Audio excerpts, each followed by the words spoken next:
Alors je lis, c'est dans Actes 16, les versets 10 à 40. Suite à cette vision de Paul, nous avons aussitôt cherché à nous rendre en Macédoine, concluant que le Seigneur nous appelait à y annoncer la bonne nouvelle. Après avoir embarqué à Troas, nous avons fait voile directement vers Samothrace et le lendemain vers Néapolis. De là, nous sommes allés à Philippe, qui est la première ville du district de Macédoine et une colonie. Nous avons passé quelques jours dans la ville même. Le jour du sabbat, nous nous sommes rendus à l'extérieur de la ville, au bord d'une rivière où nous pensions trouver un lieu de prière. Nous nous sommes assis et avons parlé aux femmes qui étaient réunies. L'une d'elles s'appelait Lydie. C'était une marchande de pourpre originaire de la ville de Thyatire, qui craignait Dieu. Elle nous écoutait et le Seigneur a ouvert son cœur pour qu'elle soit attentive à ce que disait Paul. Après avoir été baptisée avec sa famille, elle nous a invités en disant « Si vous me jugez fidèle au Seigneur, entrez dans ma maison et logez-y. » Et elle a fortement insisté pour que nous acceptions.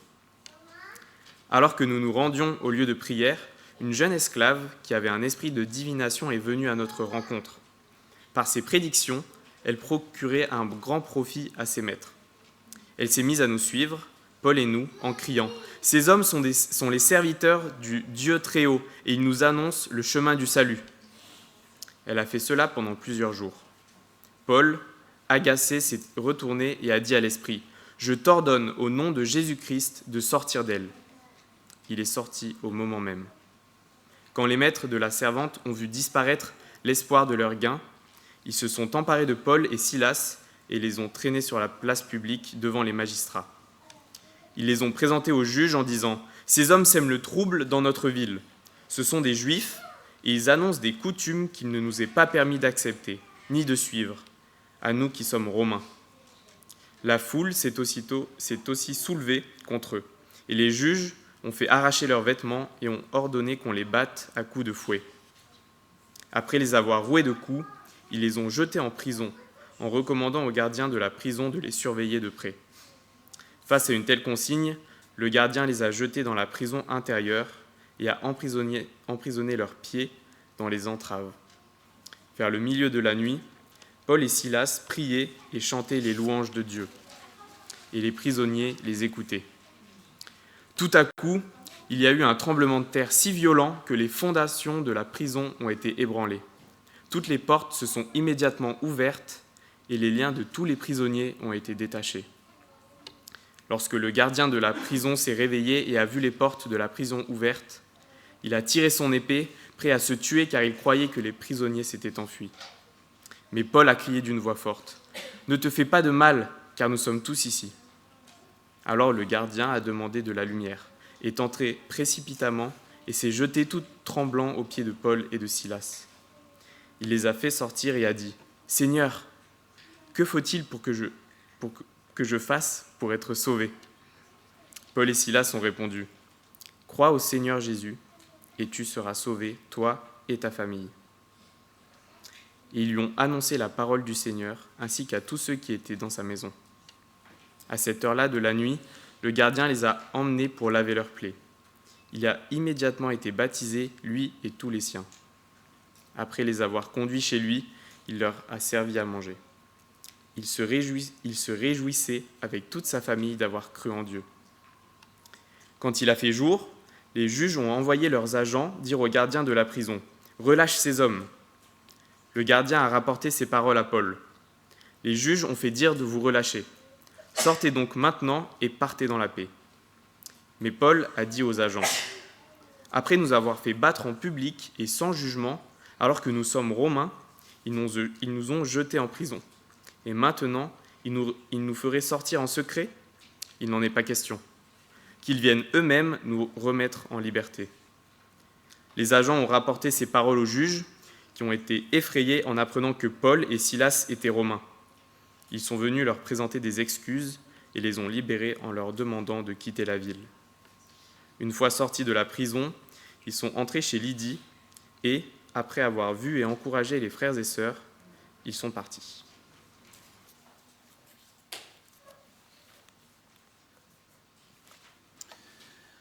Au nom de toute l'équipe de l'Institut biblique de Bruxelles, je tiens à remercier les anciens, les membres du personnel, les hôtes, les frères et sœurs qui ont préparé des repas délicieux, toutes sortes de personnes ayant œuvré en coulisses pour nous accueillir si chaleureusement, si généreusement. On a été très touchés. Un tout grand merci.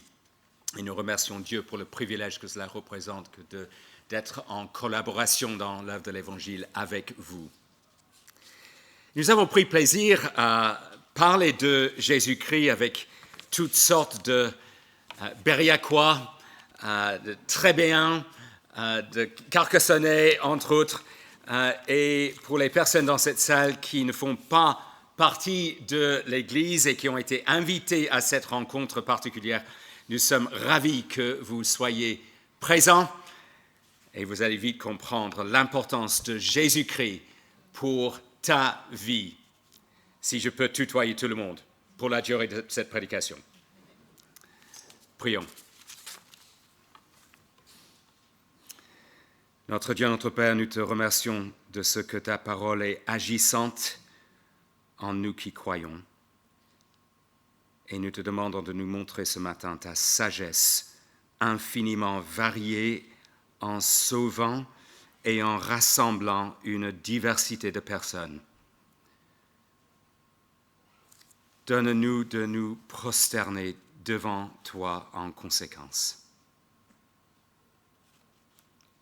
Nous te demandons que ce soit également le cas pour les personnes ici présentes qui ne te connaissent pas encore. Révèle-toi à elles par la puissance de l'Évangile. Nous t'en prions, au nom de Jésus-Christ. Amen.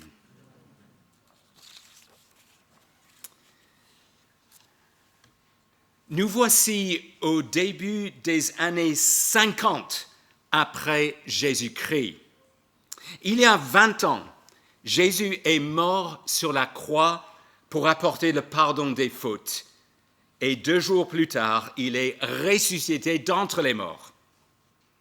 Et cette bonne nouvelle concernant Jésus-Christ arrive maintenant en Europe. La meilleure nouvelle qui soit arrive en ce que nous appellerions aujourd'hui la Grèce. Le message concernant le sauvetage en Jésus-Christ se propage. C'est un message à la fois bouleversant et réjouissant.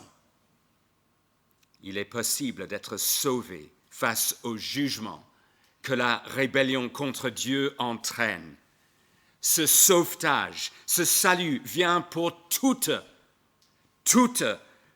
personne qui place sa confiance en Jésus-Christ, y compris en Europe. Et en effet, dans notre texte de ce jour, nous constaterons que cette nouvelle, cet évangile, progresse en Europe et atteint toutes sortes de personnes. Et c'est encore le cas en 2026, partout dans le monde, y compris en Europe.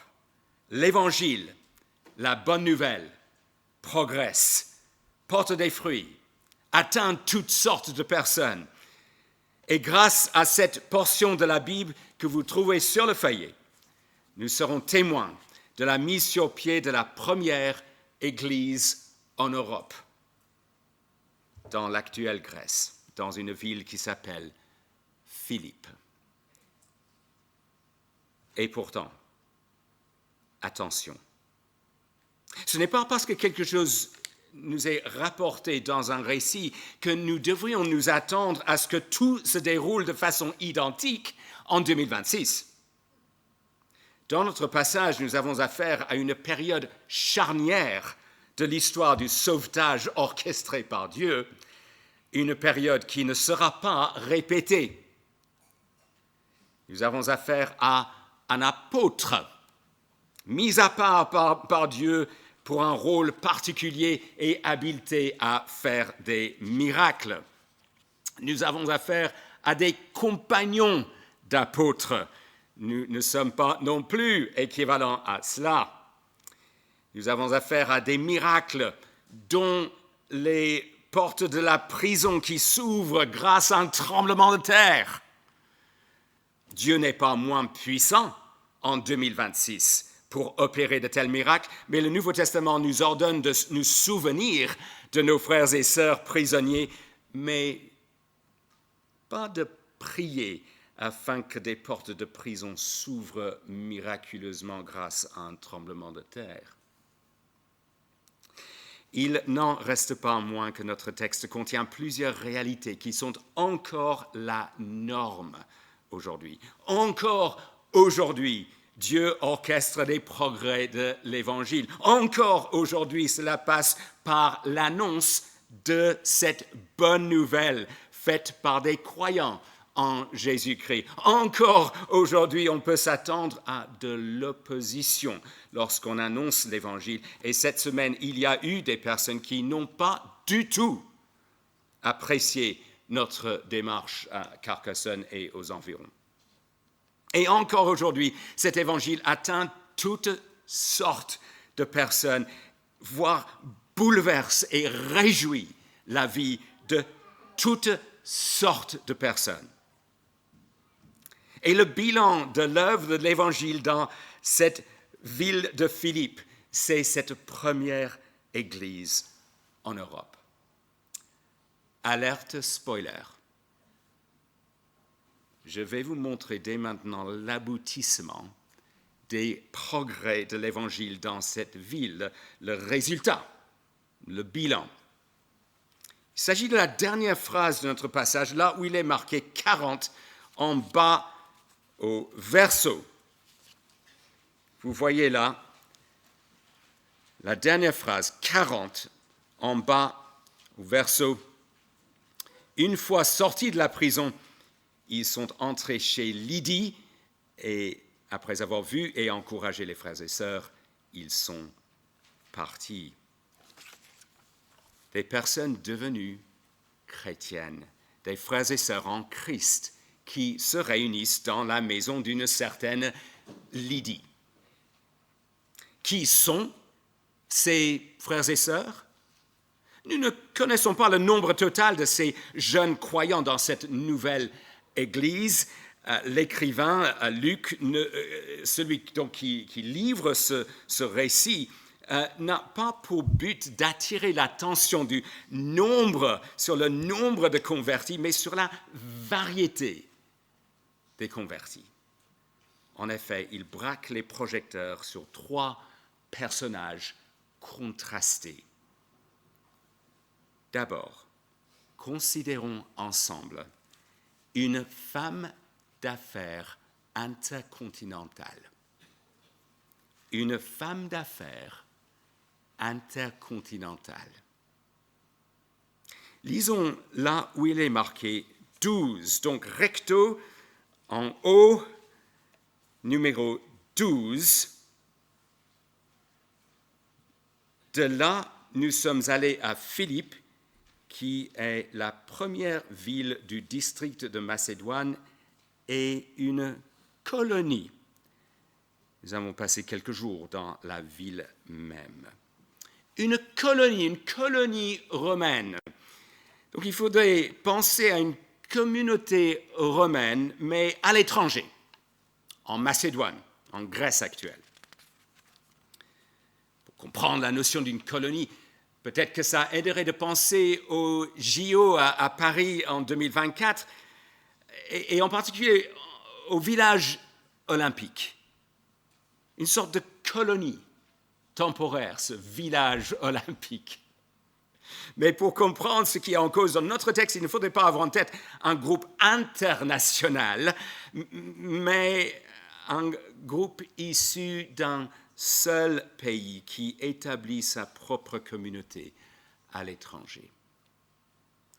Dans notre texte, il s'agit d'une communauté romaine à l'étranger. Et Paul a pour but d'annoncer l'Évangile, la bonne nouvelle. Ça, c'est clair à partir du numéro 10, qu'il apporte la bonne nouvelle, l'Évangile. Par où commencer? ici à Philippe pour l'annonce de l'Évangile, son habitude aurait été de commencer dans la synagogue en annonçant l'Évangile aux Juifs. Mais dans cette colonie romaine, il semble qu'il n'y ait pas de synagogue. Mais il y a quelque chose qui se rapproche de cela à certains égards. Un rassemblement de femmes, en l'occurrence, ils appellent cela lieu de prière. Numéro 13. Le jour du sabbat, nous nous sommes rendus à l'extérieur de la ville, au bord d'une rivière, où nous pensions trouver un lieu de prière. Nous lisons juste après qu'au moins l'une de ces femmes était craignant Dieu, craignait Dieu. Un craignant Dieu, c'est quelqu'un qui n'est pas totalement juif, mais qui est sympathisant. Début du numéro 14. Cette femme sympathisante du judaïsme est une marchande de pourpre, originaire de la ville de Thyatire. Et Thyatire est en Asie et non pas en Europe. Cette femme fait commerce dans les étoffes de pourpre. Sa ville d'origine était connue pour ses teintures. Grâce à la pourpre, on pouvait colorer des étoffes. Un peu comme ça. Et des vêtements chers. C'est comme si Lydie, qui est assez classe, avait en quelque sorte ouvert une boutique Hermès. Mais sur un autre continent. Cette femme d'affaires intercontinentale est aisée, comme l'indique la suite du récit. Et donc Paul commence à annoncer l'Évangile. Qu'est-ce qui se passe? Numéro 14. L'une d'elles s'appelait Lydie. C'était une marchande de pourpre originaire de la ville de Thyatire qui craignait Dieu. Elle nous écoutait et le Seigneur a ouvert son cœur pour qu'elle soit attentive à ce que disait Paul. Voici l'œuvre de la grâce de Dieu. Seul Dieu ouvre le cœur. L'Évangile se révèle puissant pour que Lydie passe par une nouvelle naissance, pour qu'elle s'attache aux paroles de Paul, pour qu'elle les prenne au sérieux, pour qu'elle croie le message du sauvetage, du salut en Jésus-Christ. Et du coup, elle passe aussi par les eaux du baptême, symbole de son attachement à Jésus-Christ, symbole du fait qu'elle est lavée de ses fautes. Et pareil pour les autres qui logent chez elle.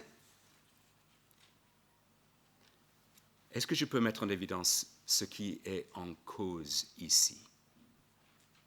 Écoutez une partie du chapitre qui précède celui-ci dans la Bible. Je vais juste lire une partie du texte qui n'est pas imprimée sur la feuille.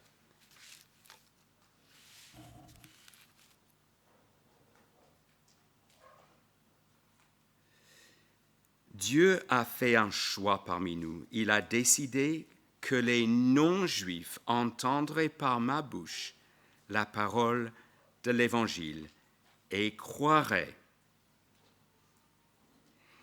Il n'a fait aucune différence entre eux et nous, puisqu'il a purifié leur cœur par la foi. Maintenant donc, pourquoi provoquer Dieu en imposant aux disciples les exigences que ni nos ancêtres ni nous n'avons pas été capables de remplir?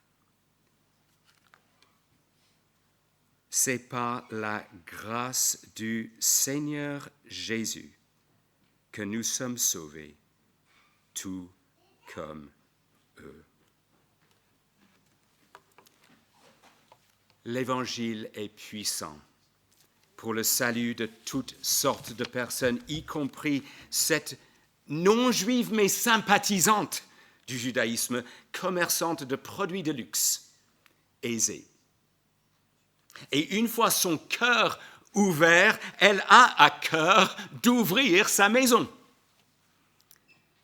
Et un peu comme nos hôtes, cette semaine, elle se révèle super hospitalière et elle a chez elle un peu de place.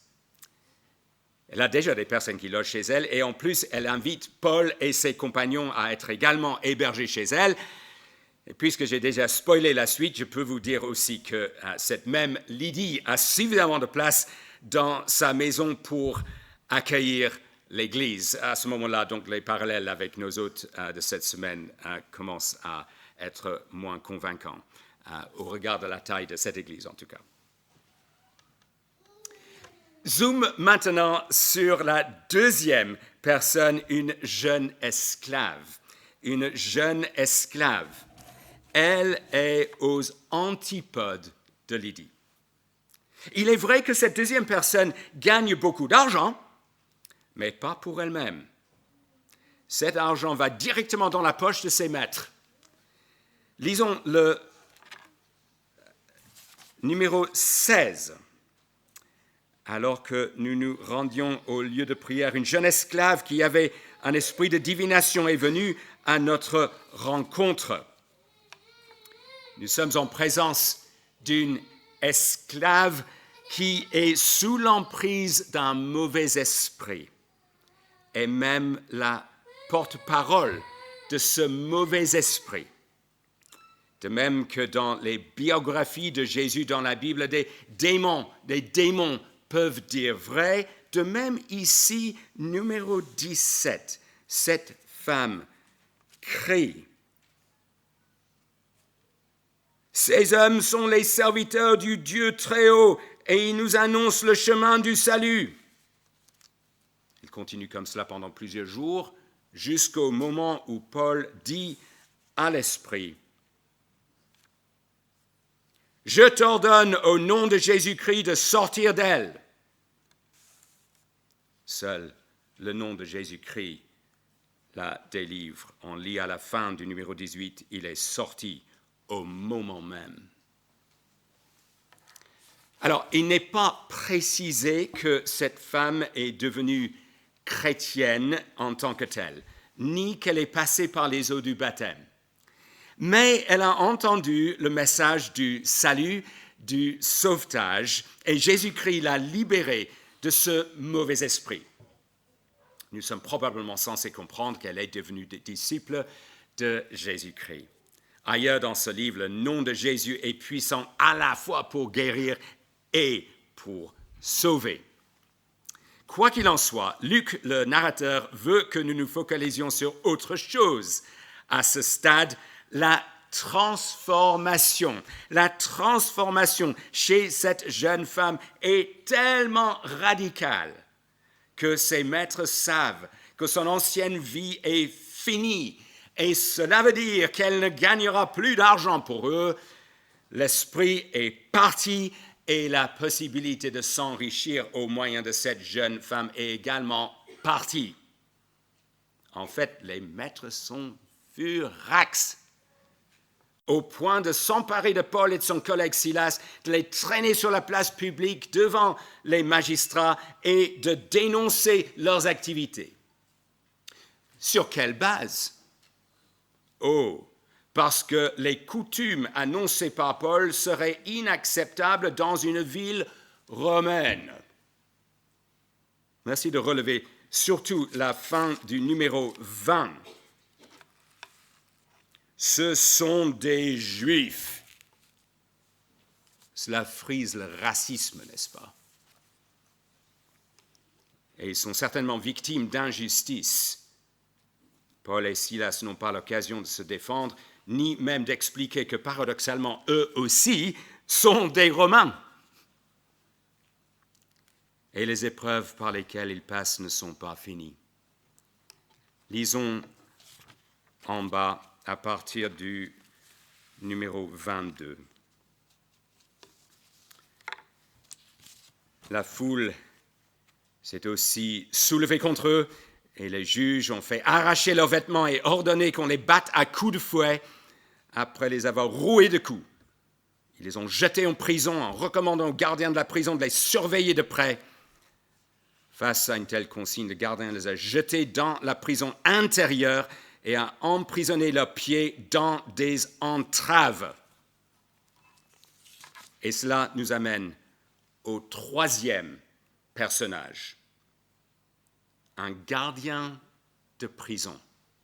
Un gardien de prison. Différent à la fois de Lydie et de la jeune esclave. Un homme, cette fois-ci, un fonctionnaire romain, on suppose, sans doute ni aisé, ni pauvre. Par rapport à Lydie et à la jeune esclave, on pourrait dire qu'il est, entre guillemets, normal, un citoyen classique, un homme moyen, un type ordinaire, on pourrait peut-être dire. Et pourtant, le voici, au milieu de la nuit, sur le point de se donner la mort. Pourquoi? Parce que tout d'un coup, la prison est secouée par un tremblement de terre. Les portes de la prison s'ouvrent. Les chaînes qui lient les prisonniers au mur se détachent. Et les entraves sautent. Les prisonniers sont en mesure de fuir. Le gardien est censé être en train de les surveiller de près, Paul et Silas. Que dira le patron lorsqu'il découvrira qu'ils ont pu fuir? Mais Paul est toujours là. Il ne s'est pas échappé. Bien plus, il sauve le gardien de la mort, numéro 28.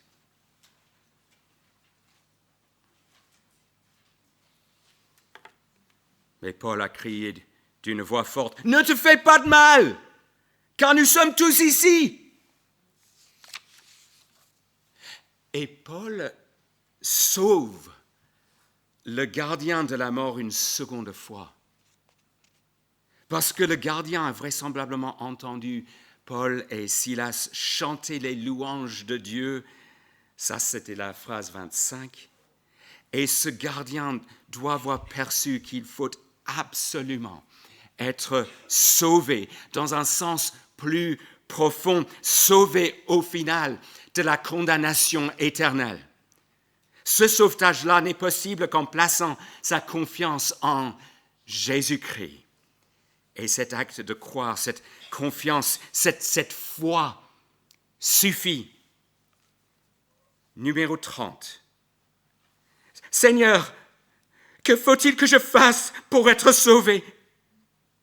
Paul et Silas ont répondu, crois au Seigneur Jésus-Christ et tu seras sauvé, toi et ta famille. Et ils lui ont annoncé la parole du Seigneur, ainsi qu'à tous ceux qui étaient dans sa maison. Et tout comme Lydie, le gardien passe par les eaux du baptême, comme d'ailleurs les membres de sa famille. Et puisque le salut, le sauvetage, est au cœur de notre passage, je me permets de te demander, lors du jour du jugement, seras-tu sauvé? Car cette bonne nouvelle, cet évangile est puissant pour le sauvetage de quiconque croit. Que toi, tu ressembles à Lydie, la femme d'affaires aisée et religieuse, à la jeune esclave totalement hostile vis-à-vis de Dieu, ou au gardien menant une vie normale, ou à aucun des trois. Croire en Jésus-Christ est le seul moyen d'être sauvé. Et il faut être prêt. Ce jour du jugement peut survenir à n'importe quel moment. On l'a entendu, Hicham a expliqué que vendredi, un incendie s'est déclaré derrière. Personne n'est décédé en l'occurrence, mais on ne s'y attendait pas. Le jugement arrivera à un moment imprévisible. On ne s'y attendra pas. Il faut être prêt.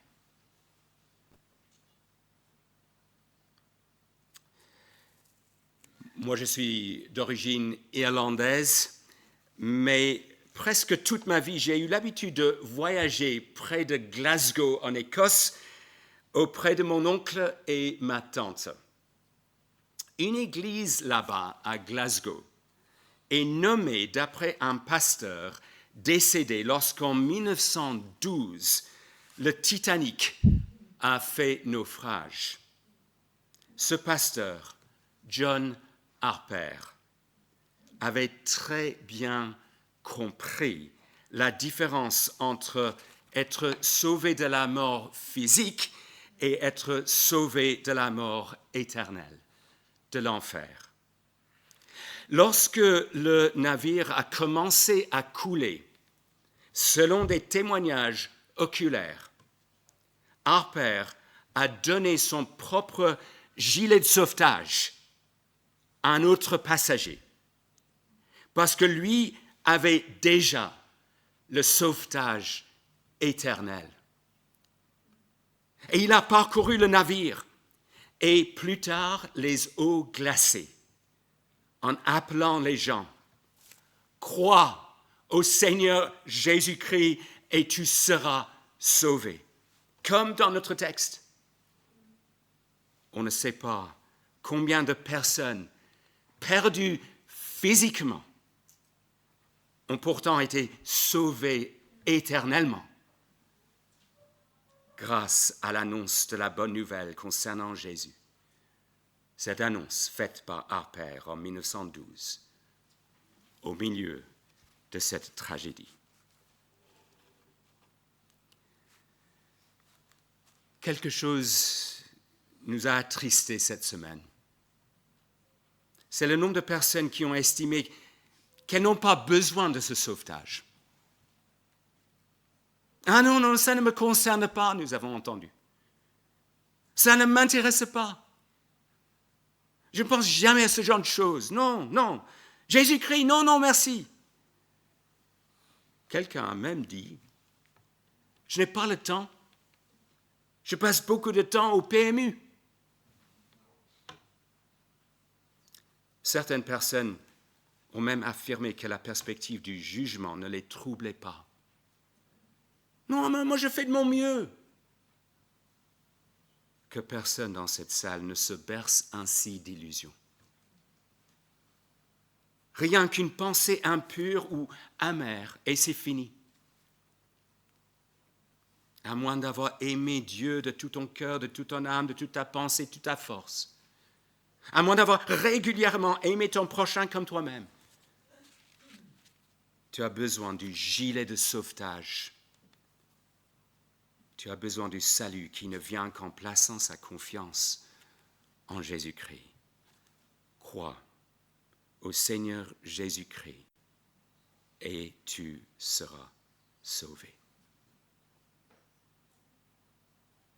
Le gardien fraîchement croyant en Jésus-Christ commence à servir Paul et Silas, tout comme Lydie auparavant.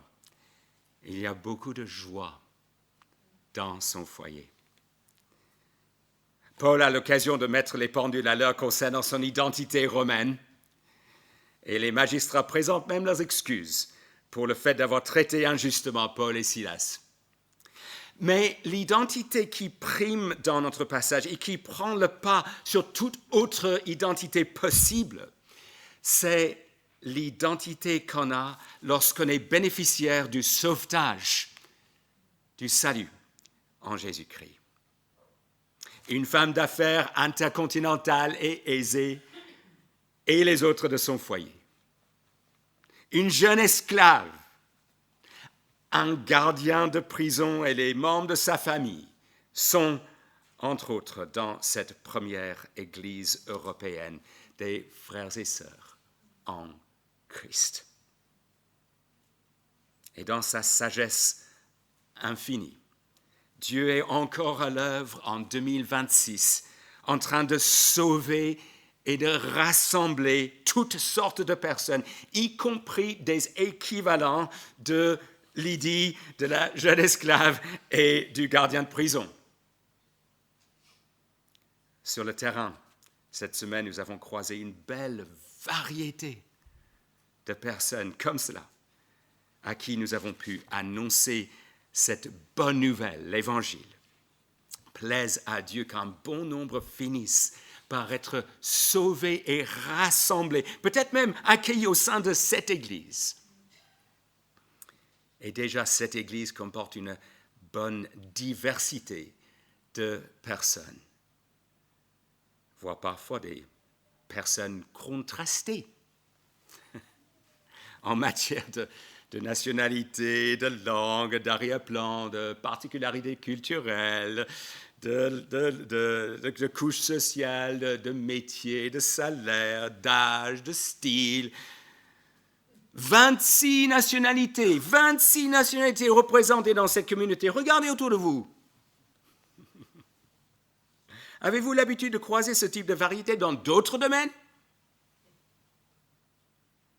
Un auteur écrit: la multiplication des choix et des possibilités a entraîné une véritable dispersion maladive de l'attention sur une multitude de possibilités et de centres d'intérêt qui a pour effet la fragmentation dans tous les domaines. Chaque nation, peuple, tribu, ethnie, langue tend de plus en plus à affirmer sa propre identité opposée à celle des autres. Et j'ajouterais que les rassemblements qui existent ne font généralement que justifier le proverbe qui se ressemble, s'assemble. Mais Dieu, dans sa sagesse, par la puissance de son évangile, crée des communautés caractérisées par la diversité, mais unies en Jésus-Christ. Et c'est là ce que Paul, le même Paul que celui qui annonce l'Évangile dans notre passage, c'est ce que Paul appelle ailleurs la sagesse infiniment variée de Dieu. Émerveillons-nous devant cette sagesse, devant ce spectacle qui se présente à nous dans cette Église. Prosternons-nous devant le Dieu infiniment sage. Dans cette Église, il n'y a plus ni juif ni non-juif. Il n'y a plus ni esclave ni libre. Il n'y a plus ni homme ni femme, car vous êtes tous un en Jésus-Christ. Toute une diversité de personnes bouleversées et réjouies par la bonne nouvelle concernant Jésus-Christ. Nous avons vu que Lydie est sauvée par la grâce seule. Nous avons vu que la jeune esclave est délivrée par le Christ seul. Nous avons vu que le gardien de prison est sauvé par la foi seule. Il s'agit de 3 facettes de la même réalité. L'Évangile est puissant pour sauver quiconque, par grâce, croit en Jésus-Christ. Et toi? Et toi? Est-ce le moment pour toi de te tourner vers Jésus-Christ pour la première fois? Si c'est le cas, viens parler avec le pasteur Hicham ou avec moi-même ou avec un autre responsable par la suite. Plaise à Dieu que toi aussi, avant que ce ne soit trop tard, tu te prosternes devant le Dieu infiniment sage qui sauve et rassemble un peuple si varié. Crois au Seigneur Jésus-Christ et tu seras sauvés.